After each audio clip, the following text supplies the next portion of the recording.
Oh, hello, yeah, 8. Thank you very much for your attention. This is lesson 5, and today we're focusing on area of composite shapes. There will be 2 lessons, and this is the first lesson of the 2. Our learning intention is we should be able to solve composite shapes problems.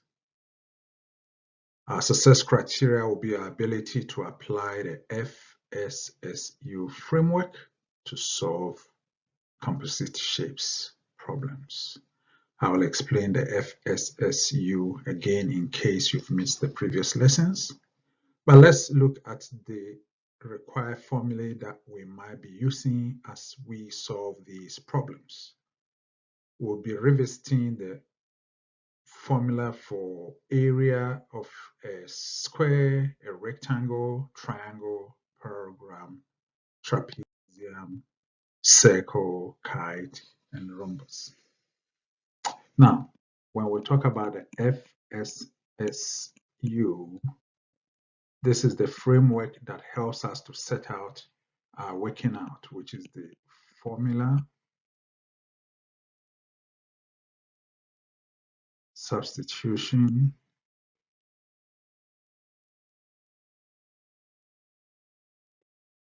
simplify,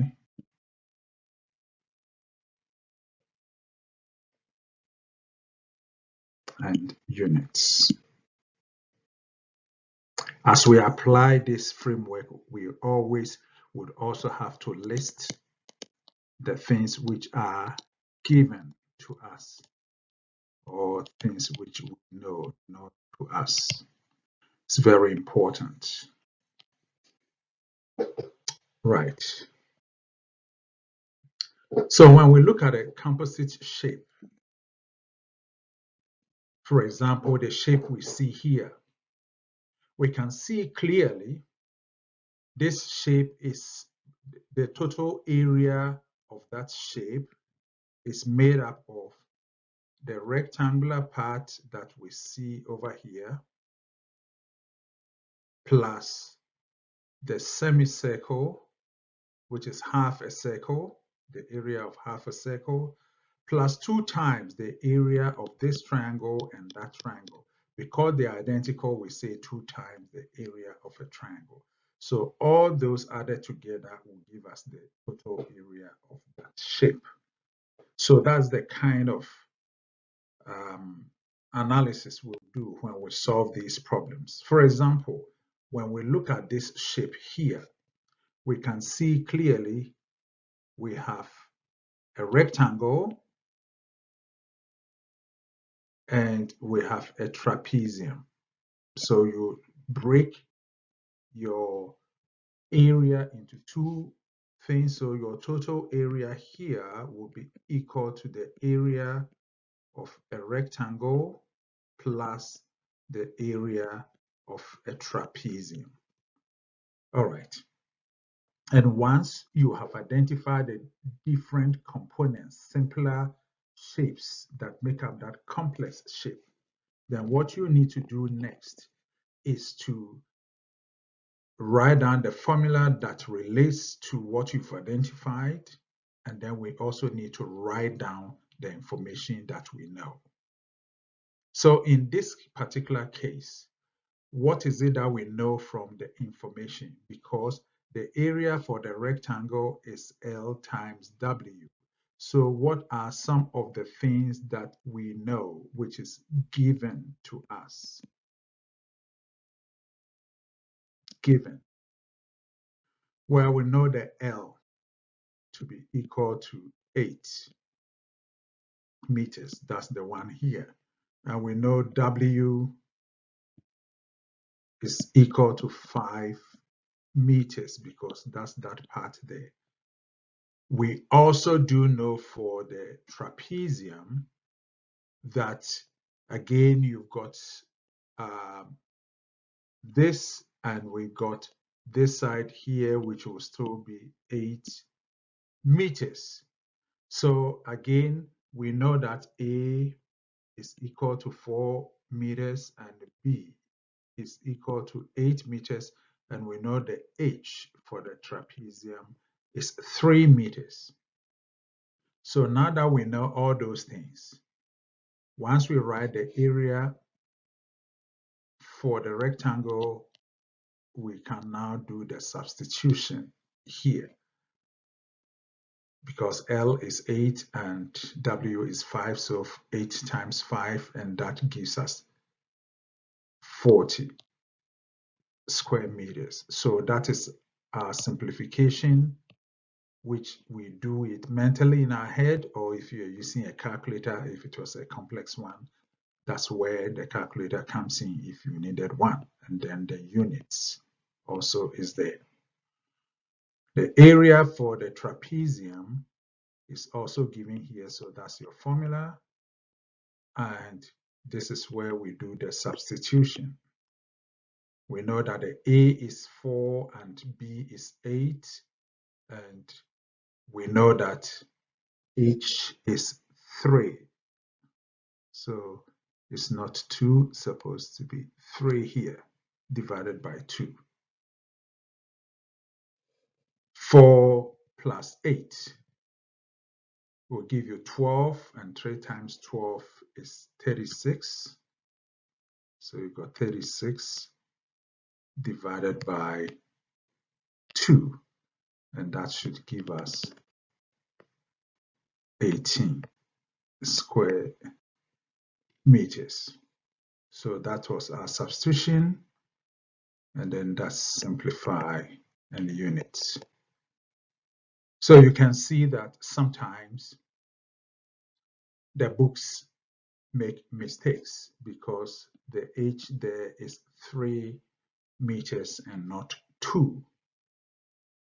It's 3 meters and not 2. So we had to be very careful. All right. So that's 18 square meters. Now, the total area is adding everything together. So again, we need to make some corrections here. That is 40 plus 18 square meters. That should be 18. So that gives us 58 square meters.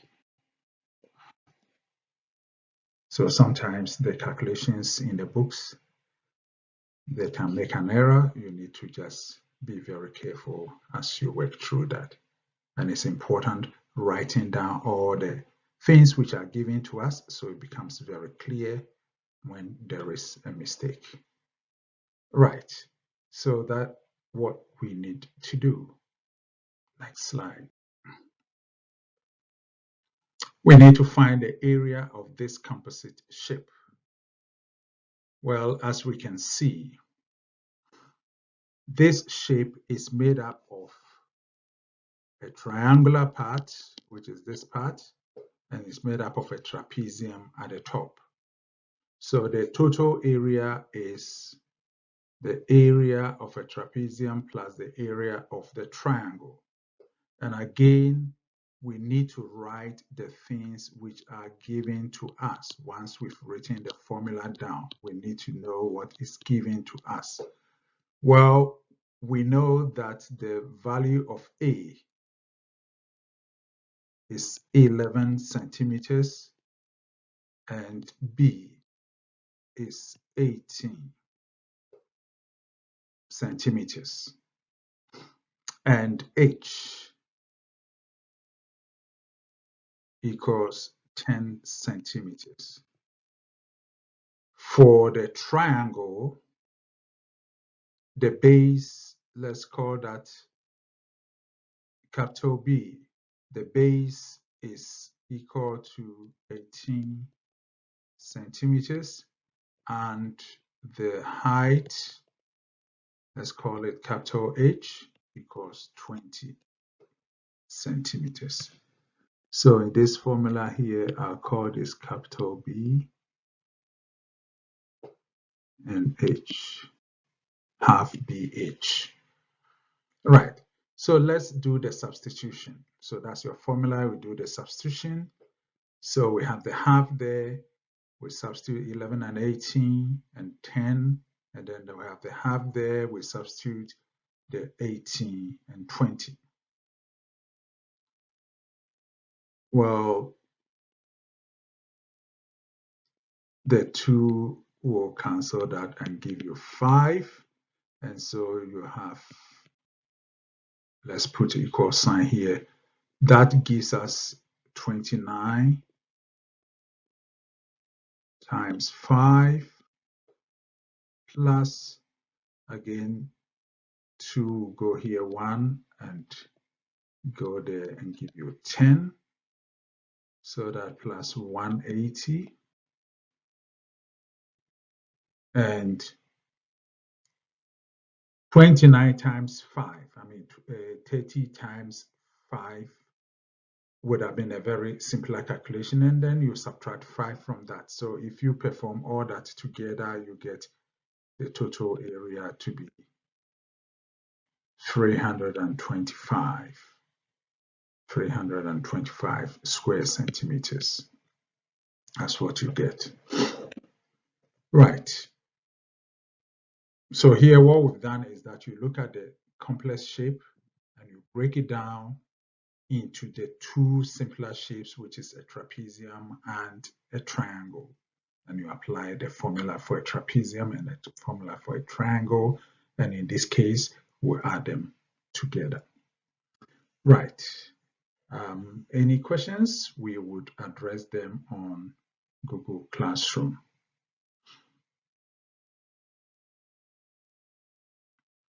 Next question. We need to find the shaded area of the shape correct to 2 decimal places. So we have to do some rounding here.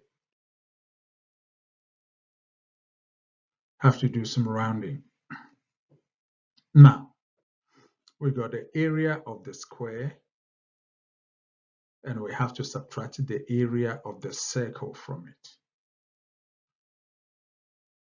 Now, the area of a square is simply L squared if we call it L. So what is given to us? Let's focus on the square. L is equal to 12 centimeters. Now, the area of a circle is pi r squared, so we need to know r, and r in this case is 6 centimeters. So when we do the substitution, in place of L, we put 12, and in place of R, we put 6. But remember, that's L times L, so that's 12 squared, and that's R squared, so 6 squared. Right. Because we are doing rounding, whatever we see on the calculator, we have to write that down. So if we do 144 minus 36 times pi, because 6 squared is 36, we will get 30.90266 and so on, dot, dot, dot. 2 decimal places, so that's the second decimal place, and I circle that. If what I have circled is 5 or more, I have to add 1 to the preceding digit.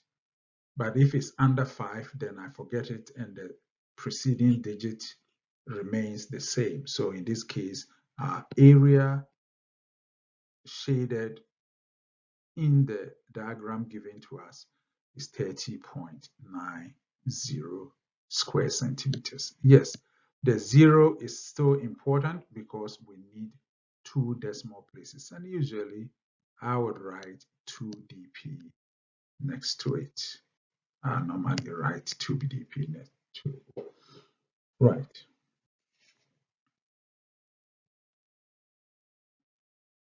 Shade the box beneath the correct answer. So we've been given some multiple choice answers down here, and we have to shade the correct answer. But of course, we need to do our working out first.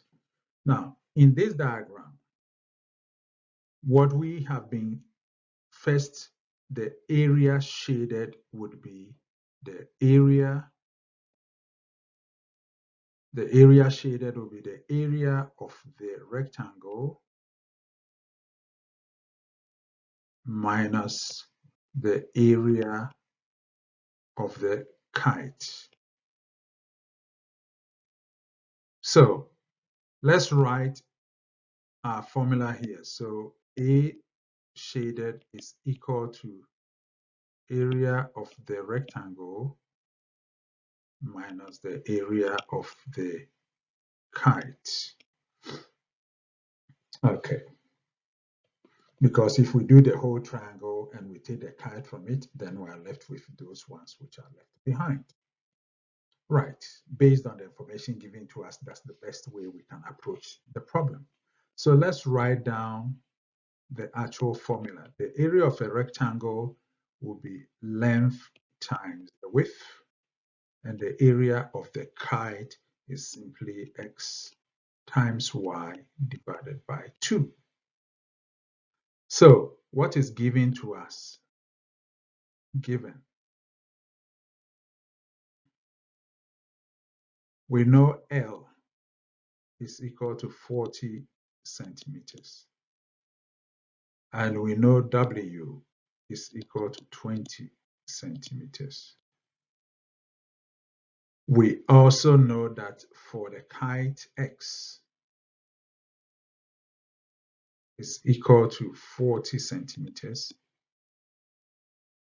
And for the kite, Y will be equal to 20 centimeters. That's that part for the kite, this distance here and that distance there, the dotted lines with the arrows. Okay, so now that we've done all this, our area A is equal to, let's do the substitution now, 40 times 20 minus 40 times 20 divided by 2. So the shaded area, 2 times 4 is 8, 2 zeros minus 2 would go there and give you 10. And so 10 times 40, that's 400. So that gives you 400. And the unit is centimeters squared or square centimeters. Right, so that leads us to the third answer as the correct answer.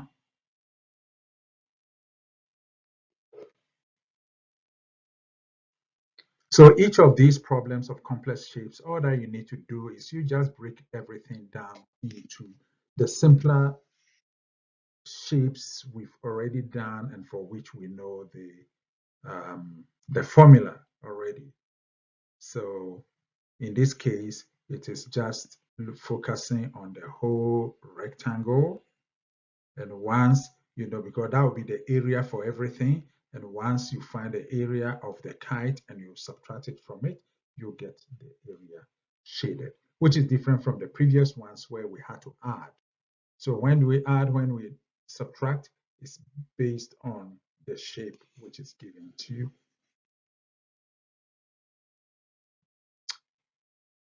Thank you very much for today's lesson. As I said, we've broken this lesson into 2 parts, and so we'll have a second lesson, lesson 6 in our next lesson, and we will continue with the discussion. You will have some questions to do to practice to see if you've understood what we have done today. Our learning intention today was to be able to solve composite shapes problems by applying the FSSU framework as our success criteria. Additional work is given in this lesson, but I also have a companion workbook which you'll get in the next lesson. If you want some additional work, I know Education Perfect online homework has been down lately. If it's still down, please just go over the notes that we've already done. Otherwise, if it is up and running, then you can do some further work from there. Remember, it is optional. If you do not have the time during this remote learning time, you can still skip it. That's fine. Thank you very much for your understanding.